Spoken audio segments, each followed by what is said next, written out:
Well, our next listener submitted question, I think is an interesting one, is dealing with leadership. So you're running the sheriff's office, you're a leader of that office. What advice would you give our listeners when it comes to dealing with conflict or a crisis, which we all have to deal with on a almost sometimes daily basis? Yeah, and I think that's a difficult question. We could spend hours talking about that. But I think generally speaking is the first thing is discernment. Is it a crisis or an issue that needs to be dealt with immediately? And most of them are not. There are situations like, mass shootings that you have to respond much differently than you have to most situations. The vast majority of those situations, particularly for the citizens, one of the biggest things is to not be impulsive and to react too quickly. And I think that a lot of the issues that we deal with, the conflict that we deal with, whether it's in the home in a domestic violence situation or it's neighbor conflict or just about any even inside the sheriff's office, it's often the result of people being reactionary and impulsive and not stepping back and thinking about it.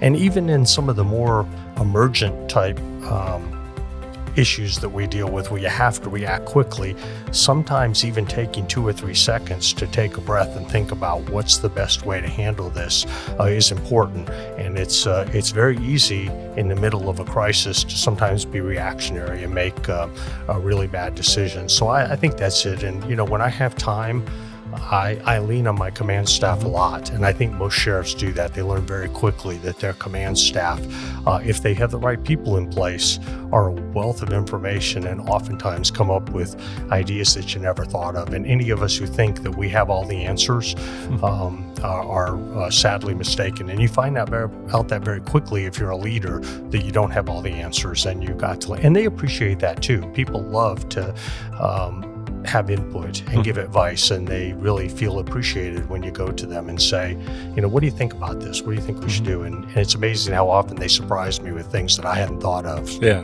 having that type of great staff around you is pretty much what makes any great leader. And absolutely. Dovetailing off of that, I guess when you're talking about crisis and conflict, something else to ask you, we have someone presenting here at our summer conference dealing with deputy and officer wellness. When you're dealing with the type of conflict and stress and coming out of the pandemic, there's been lots of things that have been mentally taxing on all of us, especially for law enforcement officers. Are there certain things that you're doing in your sheriff's office that you feel that are hopefully helping because you understand the stress that some of your deputies are under? Not just deputies, but also just staff as well. Yeah, and that's a difficult question to answer because every person reacts differently to stress, and every person reacts differently to things you put in place to try to help those individuals. But we try to have a smorgasbord, for lack of a better term, of things that are available to them.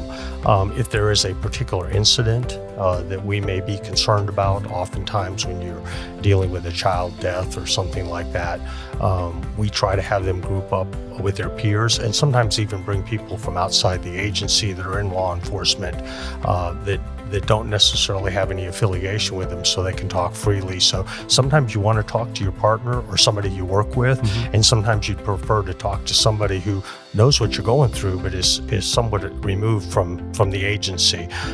We also have employee assistance program. We also have a clinic for physical well-being, because you can't really separate those two. Obviously, if you're not doing well physically, it's hard to be mentally healthy. And so we have a clinic that our people can go to, and it's just sheriff's office employees that can go to that clinic, and there's a doctor there that they become very comfortable with.